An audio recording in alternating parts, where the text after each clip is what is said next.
Welcome back. Iran نے آپ نے ہرمز سے زیادہ تیل کی ترسیل کی اجازت دینے سے آگاہ کیا ہے۔ نائب امریکی صدر جے ڈی وینس کا دعویٰ۔ جے ڈی وینس نے میڈیا سے گفتگو میں کہا، امید خلیج سے اتنی ہی مقدار میں تیل اور گیس کی ترسیل ہوگی جتنی تنازع شروع ہونے سے پہلے ہو رہی تھی۔ خلیجی اتحادی بھی یہی چاہتے ہیں، ہم باتوں پر نہیں عملی اقدامات پر یقین رکھتے ہیں۔ ایرانی نظام میں کچھ لوگ آپ نے ہرمز سے گزرنے والے جہازوں سے فیس لینے کی بات کر رہے ہیں۔ ایرانی حکام نے بتایا ہے کہ آپ نے ہرمز پر فیس عائد کرنے کا ان کا کوئی منصوبہ نہیں ہے۔ دیکھتے ہیں عملی طور پر کیا ہوتا ہے۔ Expectation is you're going to see the same amount of oil and gas come out of the Gulf that you saw before the conflict started. That is what the Iranians have told us that they are going to do. That's what the entire Gulf coalition wants to do as well. We don't trust, we verify. Some people within the Iranian system, of course, talk about tolling. The Iranians have told us they have no plans to toll the Strait of Hormuz. And we're going to see what actions actually happen. Iran کے ساتھ جنگ مزید بڑھانے کے بجائے کشیدگی کم اور جنگ سے نکلنے کا راستہ تلاش کرنا چاہیے۔ امریکی chairman joint chief of staff general Dan Caine نے صدر ٹرمپ کو جنگ ختم کرنے کا مشورہ دے دیا۔ امریکی نشریاتی ادارے نے اپنی رپورٹ میں بتایا، جنرل ڈین کین کا خیال ہے ایران جنگ ایک اہم موڑ پر پہنچ گئی ہے، مزید فوجی کارروائی کے سنگین نتائج ہو سکتے ہیں۔ انہوں نے اپنی تشویش سے CIA کے ڈائریکٹر جان ریڈکلف، وزیر خارجہ مارکو روبیو اور نائب صدر جے ڈی وینس کو بھی آگاہ کیا۔ جنرل ڈین کین نے ٹرمپ انتظامیہ کے اعلیٰ عہدیداروں کو خبردار کیا، صرف فضائی حملوں سے جنگ کے مطلوبہ مقاصد حاصل کرنا مشکل ہوگا۔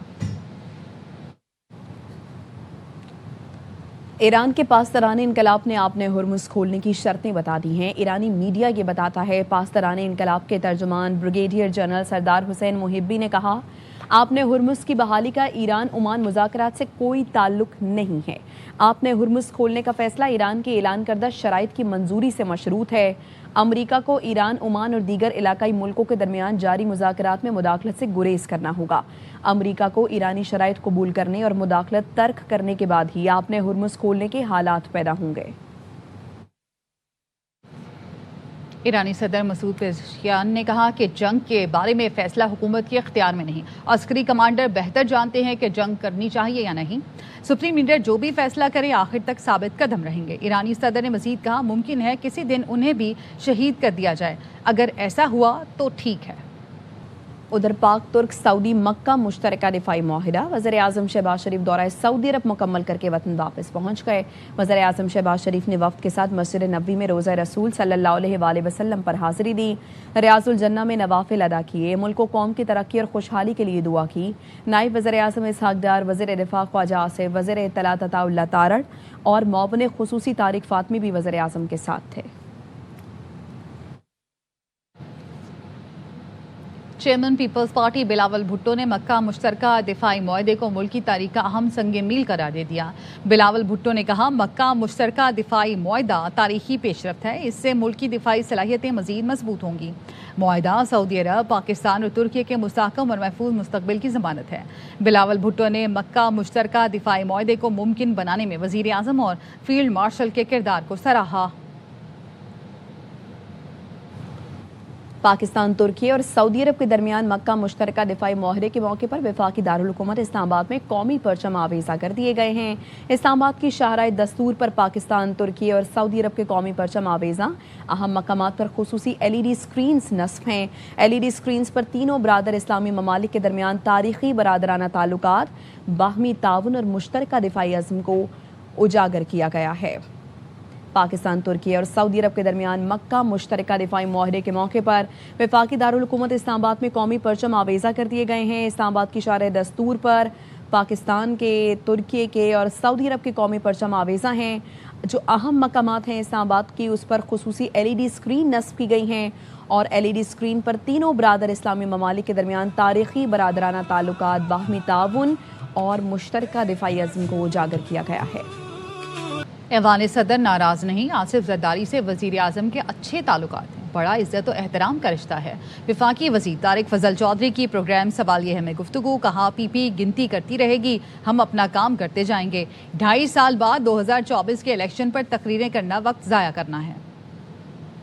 ناراض نہیں ہے، زرداری صاحب سے بہت اچھے مراسم ہیں پرائم منسٹر شہباز شریف صاحب کے، اور بڑا عزت اور احترام کا ایک رشتہ ہے۔ بار بار یہ الٹی گنتی اور سیدھی گنتی کی بات بلاول صاحب کر رہے ہیں، تو پاکستان پیپلز پارٹی گنتی کرتی رہ جائے گی۔ ہم اپنا کام کر رہے ہیں اور ہم اپنا کام کرتے رہیں گے. 2.5 سال کے بعد آپ کو پھر یاد آ رہے ہیں الیکشن اور اس کی بنیاد کے اوپر آپ تقریریں کر رہے ہیں. یہ وقت ضائع کرنا ہے. غیر سیاسی ہیں, غیر سنجیدہ ہیں اور انتہائی ایک کراچی کی ہول سیل اور ریٹیل مارکیٹ سبز اور سفید رنگوں سے سج گئی ہیں. کہیں قومی پرچموں کی خرید و فروخت جاری ہے تو کہیں جھنڈیاں, بیجز اور آرائشی لائٹس خریداروں کی توجہ کا مرکز بنی ہیں. چاند نواز کی رپورٹ. اب ہے اقبال کا اور قائد کی امنگ, جیون سنگ لگائے رکھنا اس کی ہر لگن. ہم آن, ہم شان, ہم اس کی جان ہے, ہم پاکستان ہے.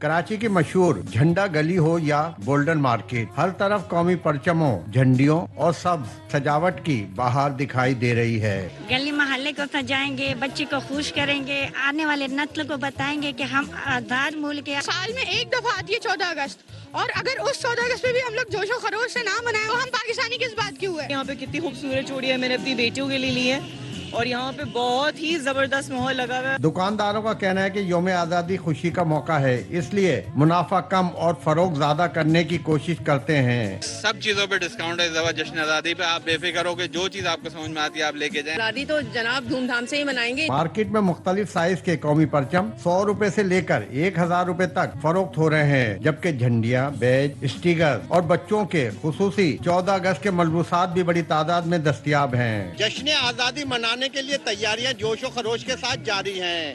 کیمرہ مین ظہیر عباس کے ساتھ چاند نواب, ARY نیوز, کراچی. اب تک کے لیے اتنا. دیکھتے رہیے ARY نیوز.